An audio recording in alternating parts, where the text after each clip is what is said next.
Bueno, bendito Dios, nosotros te alabamos, Señor, en esta hora. Bendito es tu nombre, Dios, bendita es tu presencia, Señor, que viene, Señor, a nosotros. Tu presencia, Señor, que nos acompaña, Señor. Con corazón rendido nos acercamos, humillados delante de ti, Señor, con necesidad de tu presencia, Señor. Con necesidad, Dios, de que tu obra poderosa, Señor, intervenga en nosotros. Necesitamos que lo eterno, Señor, lo santo y eterno tuyo, quede grabado en nosotros, Señor, quede plasmado en nosotros. Señor, ven a nuestras vidas, Señor maravilloso. Glorifícate en nosotros, Señor. Llena la iglesia, Dios, de tu presencia, de tu unción, Señor. Llena los corazones, reconfórtalos. Amado Dios, el alma de tu pueblo, Señor, rebósala de ti, Señor, de tu paz, Señor, de tu fuego, Señor, que sintamos tu fuego allí reverberando, amado Dios, como el fuego, Señor, de los que caminaban contigo, Señor maravilloso, caminando a Emaús, Señor, ese fuego, Dios, que conmueve, ese fuego, Dios, que se mueve en nosotros, Señor. Ven a nuestros corazones. Rogamos por esto, Dios. Rogamos, Señor, en esta hora, y tu palabra, y tu poder, y tu reino, Señor, se hagan aún más reales. Hoy, una vez más, ratifica esto, te lo pedimos en el nombre de Jesús. Elevamos acción de gracias delante de ti, Señor. Gracias, Dios, por todas estas cosas poderosas, por toda bondad, por toda benignidad, Señor. Bendice las familias, Dios. Bendice especialmente a aquellos que hoy atienden a la convocatoria, Señor. Aquellos que se esfuerzan por recibirlo del cielo, por escucharte a ti. En el nombre de Jesús, entramos en fase contemplativa, entramos en fase de oír del Señor, de atenderte a las palabras que tienes para nosotros, en el nombre de Jesús. Nosotros te bendecimos en esta hora. Nosotros te damos gracias, Dios. Y solamente lo que es de arriba, Señor, lo que proviene del reino de los cielos, lo que trasciende, Señor, para la vida eterna, hoy lo recibimos, Dios. Todo lo demás lo rechazamos. No lo queremos, Dios. No, lo de los hombres no lo queremos. En el nombre de Jesús, nosotros con tu autoridad, Dios, atamos, Señor, todo espíritu de error. Atamos todo espíritu de confusión, Señor. Y lo echamos al abismo en esta hora en el nombre de Jesucristo. Gracias, Dios. Gracias, Dios. Desata tu poder, Señor, en el nombre de Jesús. Gracias, Dios. Amén y amén. Bueno, buenas tardes a todos.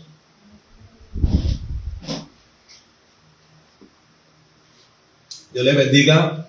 Bienvenidos al nuevo tiempo de enseñanza bíblica. Amén. Estábamos entonces iniciando hace 8 días un nuevo tema, ¿cierto?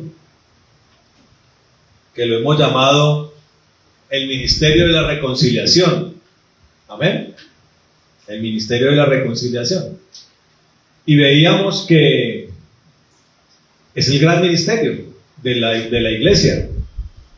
O sea, todo lo demás que tiene que ver con servicio, con ministerios, con dones, con todas las cosas, todos los instrumentos para la obra de Dios están vinculados a ese gran ministerio, es el ministerio de la reconciliación.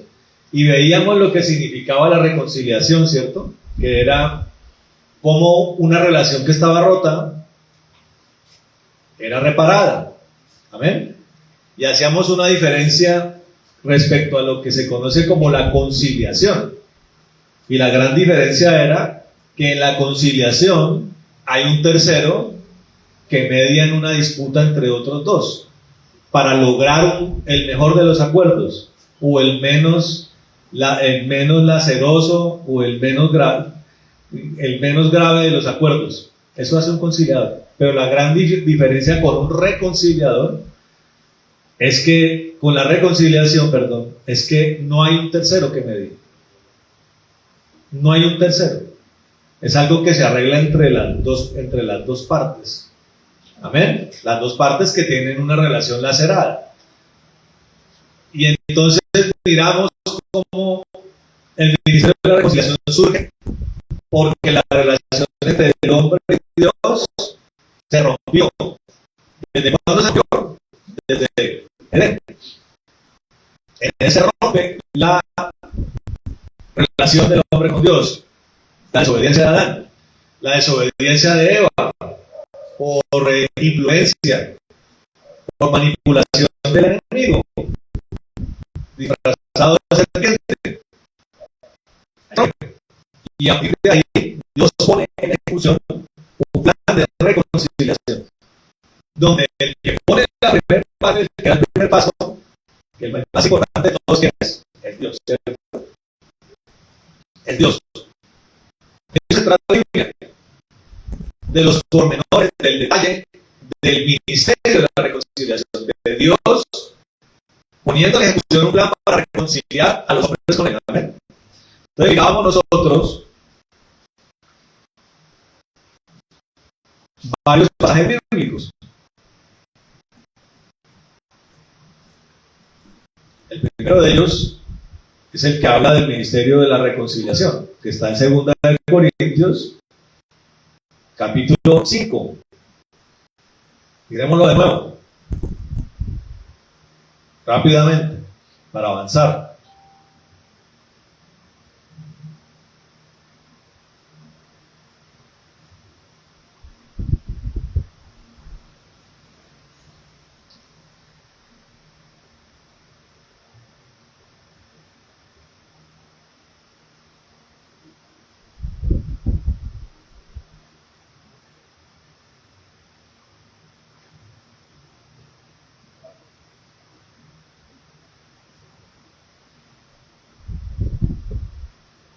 Versículo 11. Conociendo pues el temor del Señor, persuadimos a los hombres, pero a Dios les manifiesto lo que somos y espero que también lo sea a vuestras conciencias. No nos recomendamos pues otra vez a vosotros, sino os damos ocasión de gloriaros por nosotros, para que tengáis con qué responder a los que se glorian en las apariencias y en el corazón. Porque si estamos locos es para Dios y somos buenos para vosotros, como que Cristo nos constriñe. Dando esto, que murió por todos, luego todos murieron, todos murió para que los que viven ya no vivan más para sí, sino para aquel que murió y resucitó por ellos. De manera que nosotros de aquí en adelante a nadie conocemos según la carne, y aún sea Cristo conocimos, y según la carne lo conocemos así, de modo que según está en Cristo una criatura es. Las cosas viejas pasaron, aquí todas son hechas nuevas, y todo eso proviene de Dios, quien reconcilió consigo mismo por Cristo y nos dio el ministerio de la reconciliación. ¿Vale? Eso se trata del ministerio de la reconciliación y tiene varias partes que lo hablábamos hace 8 días, varios componentes que resaltan aquí en el texto. El primero de ellos es que el ministerio de la reconciliación es un ministerio de persuasión. Como todas las cosas, el acto de la persuasión puede ser para lo bueno como para lo malo, ¿no? Entonces usted, por ejemplo, va al comercio. Aquí en Colombia el comercio menor se caracteriza porque los dueños de ese comercio, ¿quiénes son generalmente? ¿Gente de dónde? Los comerciantes menores de Colombia, generalmente, ¿quiénes son? ¿De dónde vienen? Son unas paisas. ¿Y por qué son tan exitosos en el negocio sobre todo el comercio menor, el comercio porque se capacitaron, se especializaron en la persuasión, ¿sí? De que usted, sin necesidad de nada, lo convencen de que compre algo. Y con ese algo compra usted eso, y compra otro, y compra otro, y compra otro. Se llama persuasión. En los negocios se ve la persuasión. Yo utilizo un don para la palabra, yo utilizo un don para convencer a otro. Eso se llama persuadir. Amén.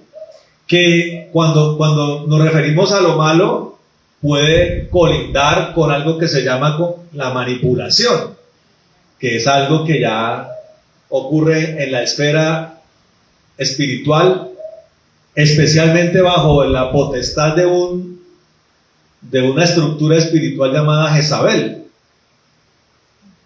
Cuando usted estudia todo lo que es Jezabel, mencionada en el libro de los Reyes, mencionada en el Apocalipsis, una potestad espiritual que una de sus características es la manipulación, que es una persuasión llevada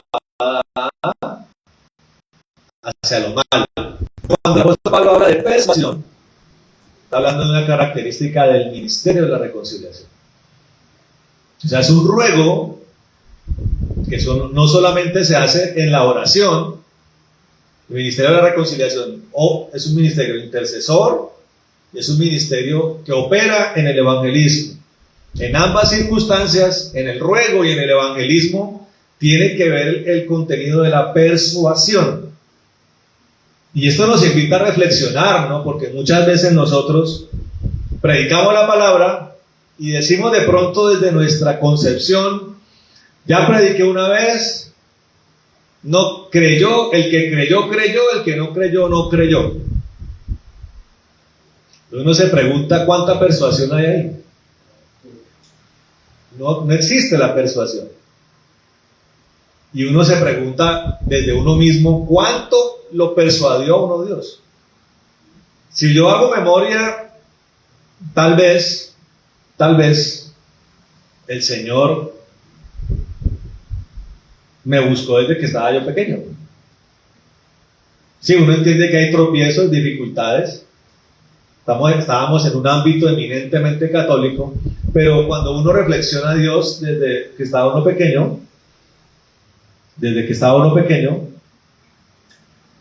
lo estaba llamando a Él. En esta semana estuve estudiando acerca de, eso lo habla el libro de la visión del pastor David Wilkerson.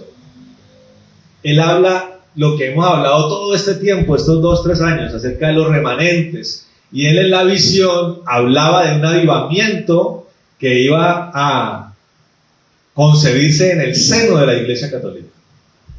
No por la Iglesia Católica, no por el dogma católico, sino por un amor sobrenatural de Dios con esas personas que dentro del seno de la religión católica estaban buscando al Señor Jesús genuinamente.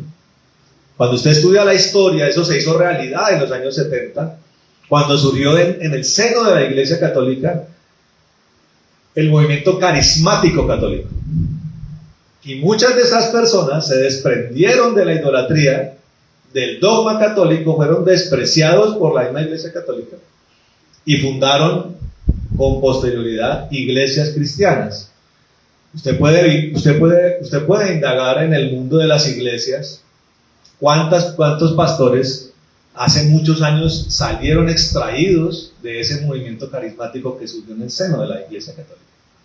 Entonces eso hace parte de la persuasión de que Dios no se rinde a pesar de la adversidad, a pesar del aparente diagnóstico contrario. Dios continúa con seguridad insistiendo en que la gente escuche el Evangelio, atienda al Evangelio. Ese es el amor del Señor. Hemos explicado que Dios no puede ilimitadamente ser persuasivo, por eso Dios dio un número. La palabra habla de un número de los escogidos. Dios establece un número para que cuando se complete ese número, Dios pueda ejecutar otra de sus características, que es la justicia, sobre todo la justicia definitiva, como lo veíamos en el sexto rudimento, el juicio eterno. Dios tiene que hacer un juicio. ¿Sí?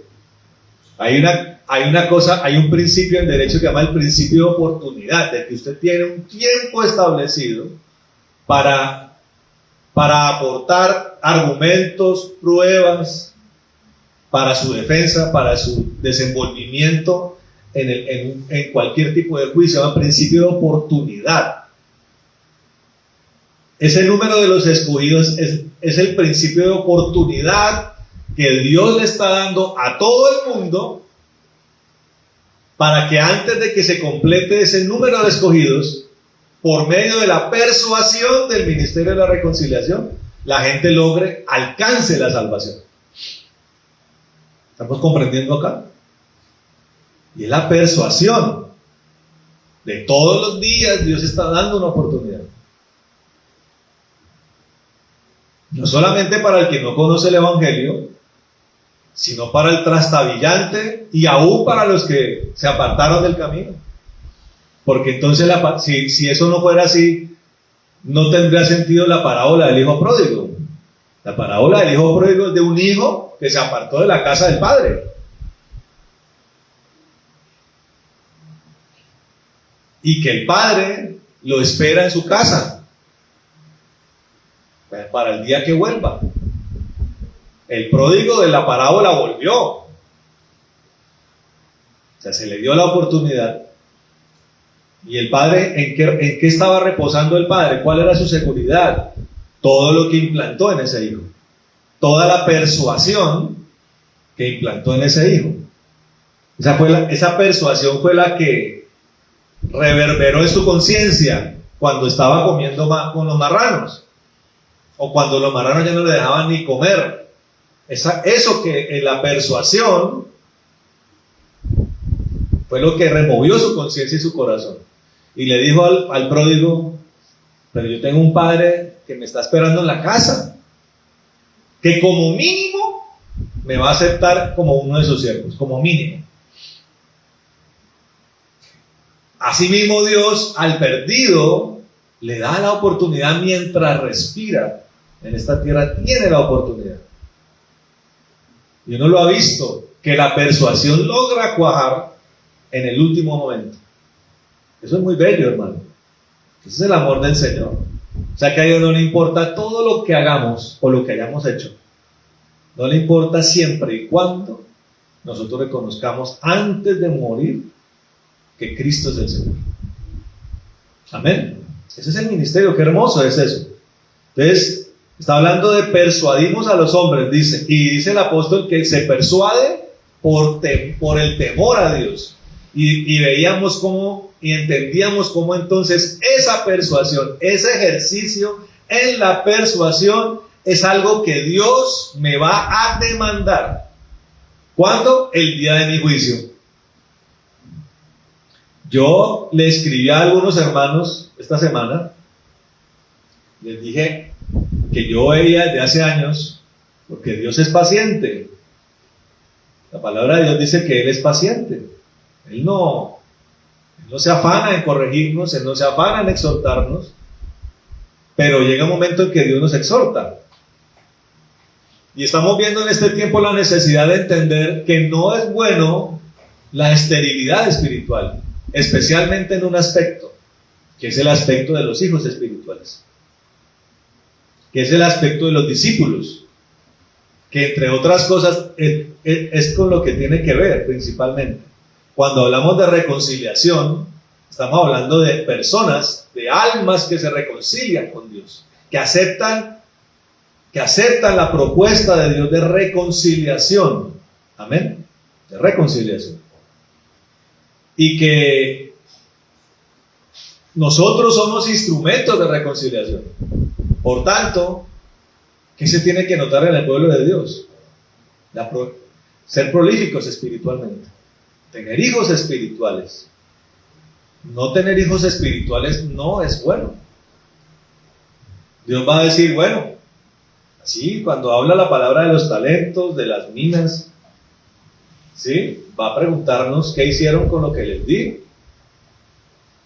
¿Cómo fructificaron? ¿Cómo eso que les di se convirtió en un campo frondoso? Muéstrenme a ver, Dios nos va a demandar eso.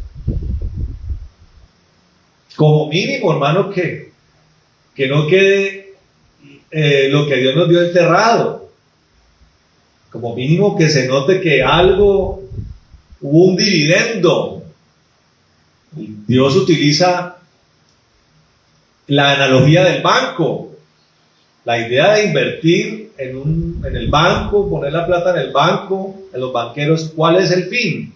de que mínimo ese dinero, esos recursos, logren hasta así sea un pequeño dividendo. Porque el Señor le dice al hombre del talento, le dice, bueno, ¿por qué lo escondiste? Si uno esconde la plata debajo de, no sé, de algo, no va a producir nada, se va a devaluar ese dinero.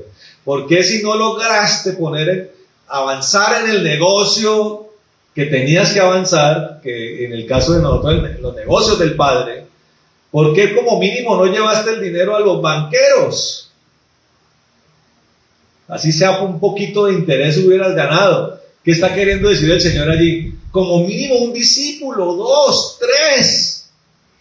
Que pueda usted llegar delante del Señor y diga, Señor, yo tuve 3 discípulos, 4, pero Señor, te los cuidé, estuve pendiente de ellos, oré por ellos, les prediqué a sus familias, y después ellos tuvieron sus discípulos. Por lo menos decirle al Señor, Señor, hice como mínimo esto. Mi participación en el ministerio de la reconciliación es esto. Pero vamos a llegarle con las manos vacías al Señor. No puede ser posible. No es posible. Eso es el ministerio de la reconciliación. Y el apóstol dice, tenemos que ejercerlo por temor a Dios. Ahí lo dice.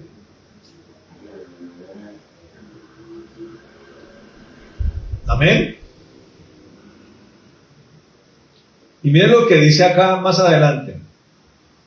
Versículo 14. Porque el amor de Cristo nos constriñe, pensando esto, que si uno murió por nosotros, luego todos murieron. ¿Qué quiere decir constreñir? Nos conmueve, nos compulge en el corazón. Es algo que nos impulsa, es algo que es una inspiración profunda. Que si uno murió por todos, luego todos murieron. Y aquí lo explica en el versículo 15, porque no es simplemente dirigirse a el ministerio de la reconciliación, sino que hay una forma correcta de dirigirse a él. ¿Cuál es? Versículo 15. Y por todos murió, para los que viven, ya no vivan más para sí. ¿Cuál es el problema hoy de mucha iglesia? Va a la iglesia, se congrega, lee la Biblia. Estoy hablando de los que mínimamente ejercen una disciplina en Dios. Pero desafortunadamente están pendientes de sus negocios personales. La familia, la empresa, el trabajo. Viven para sí. Viven para sí. Vivir para sí es un obstáculo. Tenemos que lograr entender que Cristo murió por nosotros para que nosotros ahora sirvamos a Cristo. Ahí está diciendo, ya no iban para sí, sino para aquel que murió y resucitó por ellos. ¿Nosotros a quién nos debemos? A Cristo. Él murió por nosotros para que andemos felices en campos de flores, brincando. No, Él murió por nosotros para que ahora nosotros muramos a nosotros mismos para servirle a Él. Y dice la palabra que cuando hablamos de grandeza, el Señor le dice a los apóstoles, quieren ser grandes, porque estaban disputándose quién iba a ser mayor en el reino de los cielos. No, que Pedro, no, que Jacobo, no, que Juan, que quién iba a estar a tu diestra. Y fue todo un fenómeno porque no solamente eran ellos, que ya eran personas grandes, sino que intervenían sus propias mamás. Allá llegaron las mamás a decirle, bueno, Señor, ¿y a quién vas a escoger para que esté a tu derecha y para que esté a tu izquierda? Y para, ¿cómo es la cosa? Defínelo de una vez. Y el Señor le explicó claramente que el que quiera ser mayor en el reino de los cielos tiene que servir a todos. ¿Y qué significa eso? ¿Qué es servir a todos? ¿Qué es el servicio que Dios quiere? El Señor lo explica en el capítulo 58 de Isaías, acerca del verdadero ayuno. ¿Cuál es nuestro propósito? Romper las cadenas, las ligaduras del que está perdido, del pecador, del que está en iniquidad, del menesteroso, del que está doblegado por el diablo y por la muerte. Ese es el ministerio. Ese es nuestro trabajo. Y usted tiene que aprender a hacerlo dentro del ministerio 24/7, pero también tiene que aprender a hacerlo en lo secular.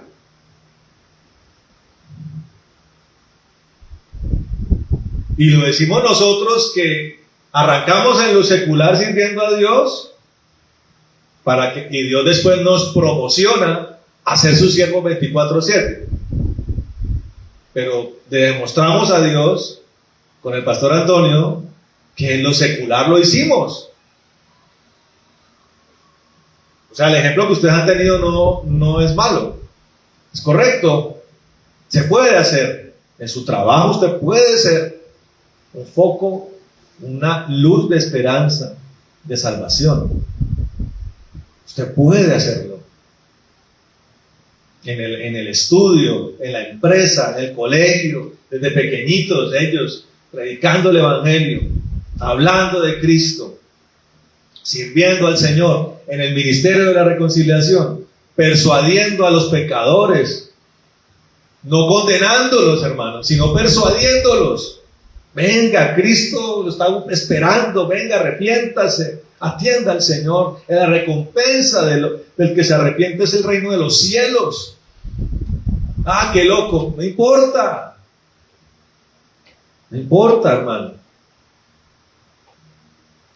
Si lo vituperan, si lo persiguen, si se burlan, eso hace parte del precio que toca pagar. Y la palabra dice que cuando recibimos ese precio somos bienaventurados. Tenemos que tener presente eso, que si se burlan, que si nos persiguen, que si nos señalan, somos bienaventurados, dice la palabra. O sea, lo estamos haciendo bien y seguramente toda esa labor no será en vano, hermano, como dice la palabra. La predicación no es en vano. Ni siquiera la predicación por contención, dice la palabra, dice el apóstol Pablo. Aún el que predica contenciosamente, algo logrará. Imagínense eso. Dios no se niega a sí mismo porque nos dice, y lo mirábamos ¿dónde era? En Lucas 7, no me acuerdo.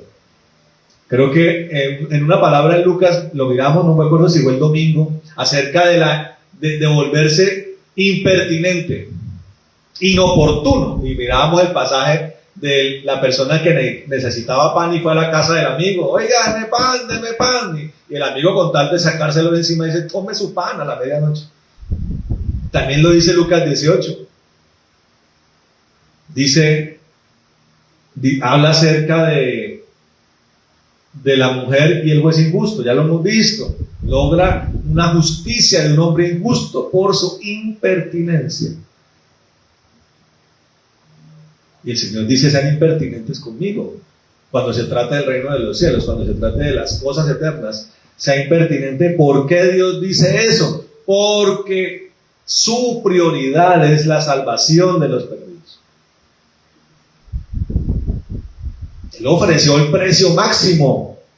Entonces entendemos, la palabra dice, el concepto dice que la reconciliación no hay mediador, ¿cierto? Quiero que vayamos para que entendamos un poco mejor esto al libro de Colosenses, la carta a los Colosenses, capítulo 1.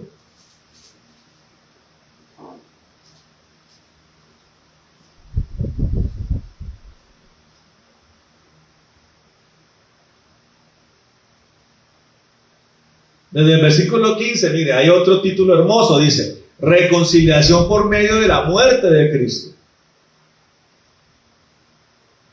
Muchas veces cuando se trata de obra social, altruista, filántropa, hay gente generosa que dice: voy a dejar un cheque en blanco.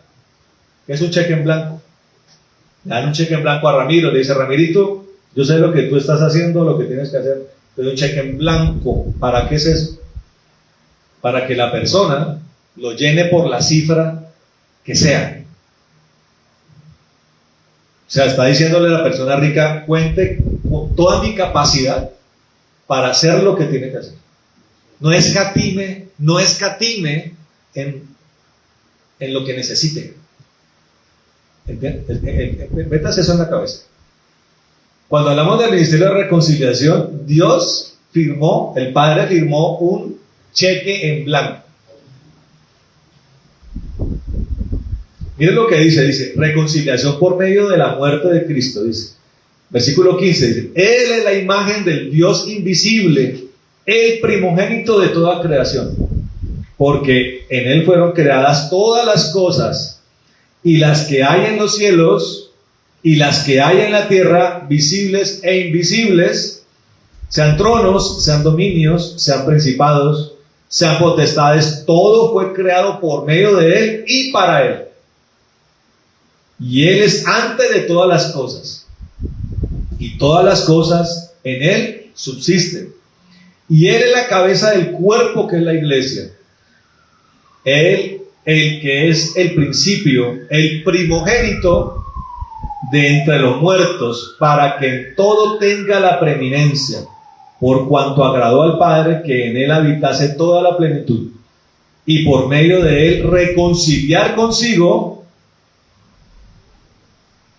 todas las cosas, así las que están en la tierra como las que están en los cielos, haciendo la paz mediante la sangre de su cruz. Y a vosotros también, que erais en otro tiempo extraños y enemigos en vuestra mente, haciendo malas obras, ahora os ha reconciliado en su cuerpo de carne por medio de la muerte, para presentaros santos y sin mancha e irreprensibles delante de Él, si en verdad permanecéis fundados y firmes en la fe, y sin moveros de la esperanza del evangelio que habéis oído, el cual se predica en toda la creación que está debajo del cielo, del cual yo, Pablo, fui hecho ministro. Aquí específicamente está hablando un prototipo de personas, que son los gentiles, o sea, los no judíos. Él fue constituido apóstol de los gentiles. Y en Romanos capítulo 5 comienza una argumentación poderosa de parte del apóstol Pablo, de cómo la descalificación del pueblo de Dios, en ese momento que es Israel, lo que es tremendo lo que hace Dios. Mire el amor que Dios tiene por la humanidad, ¿no? El pueblo de Israel desobedece a Dios, colma la paciencia de Dios, por lo cual Dios los descalifica. El culmen de la descalificación es la presencia del Señor delante de los fariseos. Y le dice, a donde yo voy a ir, ustedes no van a ir. Estamos hablando de remanentes. Hay un remanente judío, israelita, que en vez de por medio de las palabras de Cristo, prefirió no arrepentirse, sino endurecer más su corazón. A esos blasfemos, que blasfemaron contra el Espíritu de Dios, que se levantaron contra el Señor, Dios les dice, ustedes a donde yo voy a ir, ustedes no van a ir. Pero un remanente, incluyendo los apóstoles de los judíos, se arrepintieron, ¿cierto? Pero en términos generales, ese prototipo de Israel, que no logró santificarse, que se rebeló contra Dios, fue despreciado por Dios, rechazado, reprobado. Y lo que parecía un escenario de desgracia, se convirtió en una oportunidad para que los gentiles recibiéramos la salvación.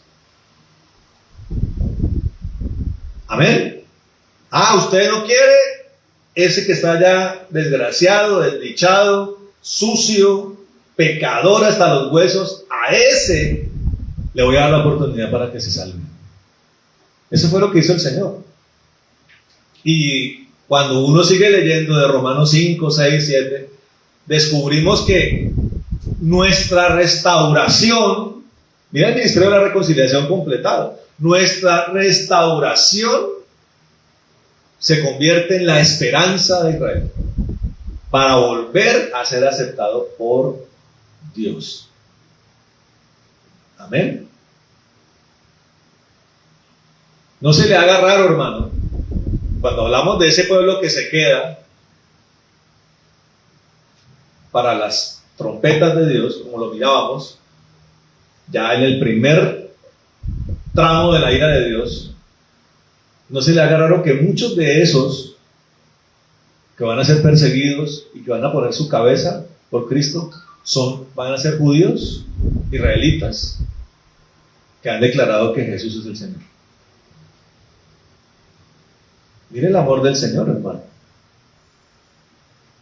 Y que el celo de haber salvado a los gentiles va a llevarlos a poner los ojos en Cristo, para completar un solo pueblo. En el reino de los cielos ya no habrá ningún tipo de separación, como cuando estaban en el desierto las tribus, ¿no? Está la tribu de Dan, de Zabulón, cada uno con sus banderas, con sus estandartes, todos censados, ¿cierto? Y en la mitad caminaba Leví, cargando todos los ornamentos, todos los utensilios del tabernáculo. Eso lo miramos en el Pentateuco, ¿cierto? Ya en el reino de los cielos, hermano, será un solo pueblo, hermano. Los vestidos, como lo mirábamos en el estudio pasado, los vestidos de gloria que en diferentes tramos del desenvolvimiento apocalíptico combatieron contra la bestia y la rechazaron. Eso es lo que dice la palabra. Esa es la característica de ese pueblo. Y usted va a ver, hermano, y eso se podría hacer otro estudio de cómo la reina del cielo o la gran ramera desde el comienzo de los tiempos se encargó de pelear contra los santos de Dios, y es la culpable de la sangre de todos los mártires a través de la historia del pueblo de Dios. Nuestra gran batalla, hermano, es contra el Satanás y contra la novia de Satanás, la ramera espiritual. La culpable de los mártires de Dios. Eso lo dice la palabra. Es un solo pueblo, hermano, con esa característica.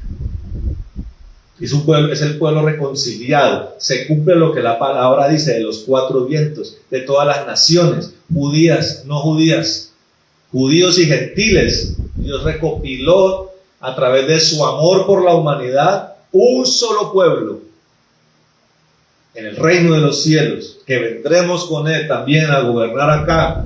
Unos ministrarán en el templo del milenio, otros serán reyes en la tierra regida por la justicia de Cristo. Eso es el resultado, la fructificación de la reconciliación con Cristo.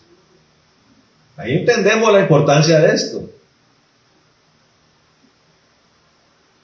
Y meditando en la primera parte de este pasaje, vemos el amor del Señor y lo comparamos con el primer capítulo de Juan, cuando dice la palabra y el verbo era con Dios y el verbo era Dios.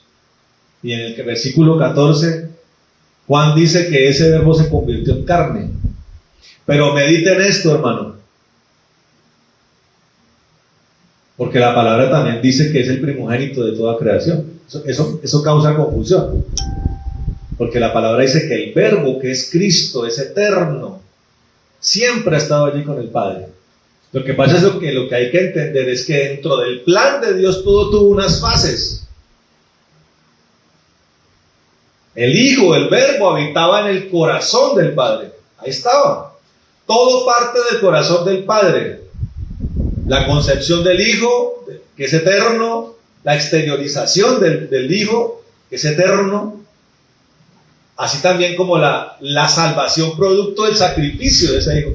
Fue concebido, dice la palabra, desde antes de la fundación del mundo. La presencia de Dios concibió las cosas conociendo el futuro, como lo hemos mirado, y desde allí fabricó Dios.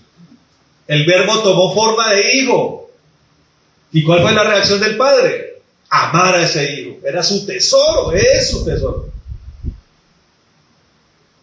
Y dentro del plan, entonces, de reconciliación, incluso antes de que toda relación se rompiera, antes de la fundación del mundo, antes de que la misma creación fuera un daño colateral de rompimiento de esa relación, porque la palabra dice que con la reconciliación la creación misma se reconcilia con Dios. Hoy vimos una creación contaminada por el pecado del hombre. Y Dios aún va a reconciliar su creación a través de la reconciliación con el hombre. Por eso cuando todo se consolide, va a haber una creación nueva, sin mancha. Amén. Una nueva tierra, un nuevo cielo, un nuevo Edén, lleno de animales, creación de animales santificados para la eternidad. Y en ese plan de Dios, Dios decide que ese hijo que tanto ama, como un acto de amor, y entendiendo lo que puede ser un misterio todavía, no lo entiende por partes, se entiende que la sangre es la vida de un ser. Pero eso es todo un misterio profundo, ¿por qué se necesita un ofrecimiento? ¿Por qué en el mundo espiritual los poderes espirituales se activan por la sangre, por un holocausto, por un ofrecimiento? En Dios es santo el ofrecimiento, pero también a nivel espiritual de las tinieblas también hay un ofrecimiento para lo malo. Pero entendiendo esa dinámica espiritual del reino de los cielos, del reino espiritual, Señor tenía que ofrecer un sacrificio perfecto para reconciliar al hombre. Entonces le dijo a ese hijo, tienes que hacerte como los hombres. En todos sus pasos, mire el ejercicio de esta reconciliación. Tienes que ser concebido en el vientre de una mujer, ahí tienes que nacer, someterte a las autoridades, todo un asunto de sujeción, y desde ese estado hasta la cruz, no pecar. La palabra dice que fue tentado en todo. De pronto la Biblia no nos muestra cada una de las tentaciones y especifica las tentaciones del desierto, las provocaciones de los fariseos, de sus contradictores, pero seguramente fue tentado en todo, fue tentado por mujeres, fue tentado por todas las cosas, fue tentado. En cada uno de sus pasos como hombre vino una tentación que tuvo que vencer para llegar óptimo a la cruz del Calvario, donde entonces comparamos esa sangre ofrecida allí como el cheque en blanco que Dios, el Padre, ha firmado para reconciliar todas las cosas. Amén. Ahí está el Padre ofreciendo lo más grande, dando el paso más grueso de todos y esperando a través de es que la persuasión, ¿en qué consiste? En hablar de la envergadura del sacrificio de Jesús. Amén. Ahora, ¿cuándo se vuelve más poderosa la persuasión? Cuando usted está lleno de las marcas de Cristo, la autoridad y la legitimidad de Cristo. ¿Y en dónde está eso? Eso lo decía el capítulo de 2 Corintios 5. No viviendo para sí, sino viviendo para Cristo.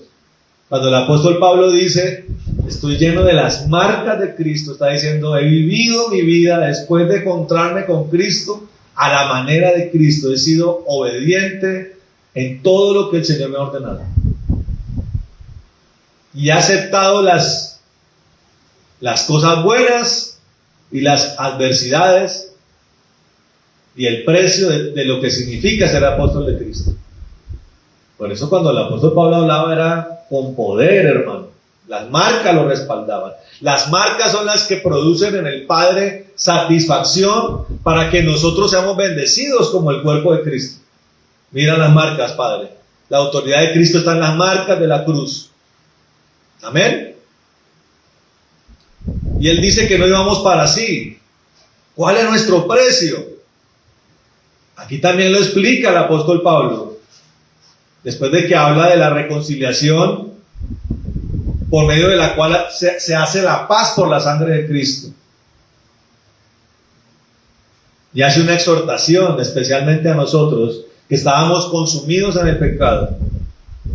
Nos dice que nosotros éramos enemigos de Él, consumados, hombres de malas obras, y Dios determinó también a nosotros darnos la oportunidad de la salvación, para presentarnos sin mancha y santos delante de Él por medio de la sangre de Cristo y por medio del Espíritu Santo, porque también habla que Cristo es el primogénito de la resurrección, y eso es por causa del Espíritu. Amén. Y dice en el versículo 23, y con esto termino, para orar, para continuar dentro de 8 días. ¿Cuáles son las marcas? ¿Cuál es nuestra vida en Cristo? Si en verdad, dice, permanecéis fundados y firmes en la fe, y sin moveros de la esperanza del Evangelio que habéis oído, el cual se predica en toda la creación que está debajo del cielo, del cual yo, Pablo, fui hecho ministro. Amén. Perseverar en la vida de Cristo y perseverar en el ministerio de la reconciliación es nuestro deber, nuestra obligación. Amén. Vamos a parar allí. Continuamos dentro de 8 días con este tema. Amén. Vamos a orar. Bueno, Padre bendito, en el nombre de Jesús, te damos gracias por este tiempo, Señor. Hemos podido adorarte, hemos podido buscarte, Señor. Hemos podido también, Señor, adorarte y estar en tu presencia, Dios, y poder predicar también la palabra. Señor, te pido, Dios, en esta hora, de verdad, Señor, invoco tu nombre, Jesucristo, para que esta palabra, Señor, que tú nos has hablado, que tú has expuesto, Señor, venga a nosotros, Dios, se selle en nuestras vidas y rinda un fruto poderoso, Dios, grande, en el nombre de Jesús. Señor, te damos gracias en esta hora. Señor, que todo aquel que lo escucha con un corazón sincero, con el deseo de verdad, de ataviarse, de santificarse, de presentarse delante de ti sin mancha, Señor, sea notorio en cada uno de ellos, en el nombre de Jesús. Y bendiga a las familias también, Señor. Bendiga a los hogares, en el nombre de Jesucristo, Dios. Te damos gracias, Señor. Nosotros atamos todo espíritu maligno que se ha levantado en contra de nosotros y lo echamos al abismo y deshacemos, destruimos todo plan del enemigo en contra de nosotros, todo plan del enemigo para destruir, para entorpecer aquello que quieres hacer en nosotros, en el nombre de Jesús. Señor, deshaz las obras del enemigo en el nombre de Jesucristo y danos vida en abundancia en el nombre de Jesús. Te damos gracias en esta hora. Rogamos por que sanen las enfermedades, rogamos para que traigas provisión abundante sobre abundante, rogamos que bendiga los hogares, que tu presencia, tu fuego, tu poder allí estén presentes siempre en el nombre de Jesucristo. Señor, gracias. Avergüenza a nuestros enemigos y derrótalos con tu mano poderosa en el nombre de Jesús. Bendito seas, Dios, te alabamos y te glorificamos en esta noche. Atamos toda retaliación y venganza, toda furia de las tinieblas y la echamos al abismo en el nombre de Jesús, para tu gloria, para tu honra y alabanza, Señor. Oramos como lo hizo Aarón, que tú nos bendigas y nos guardes, haga resplandecer tu rostro sobre nosotros, ten de nosotros misericordia, Señor, alces tu rostro sobre nosotros y coloca en nosotros paz, en el poderoso nombre de Jesús. Para tu gloria y honra, Señor, hemos orado. Bendito Dios. Que tú nos bendigas, que ensanche nuestro territorio, que tu mano esté con nosotros y nos libre de todo mal para que no nos dañe, Señor. Señor, atamos todo caballero de la noche de Morfeo en esta hora y pedimos que sea una noche de tranquilidad, que tu paz y tu gozo nos llenen, que tú acampes alrededor nuestro y que el reino de los cielos conspire a favor de nosotros, en el nombre de Jesús. Amén y amén. Bueno, mis hermanos, Dios les bendiga, Dios les guarde. Vemos dentro de 8 días, este domingo y dentro de 8 días. Amén.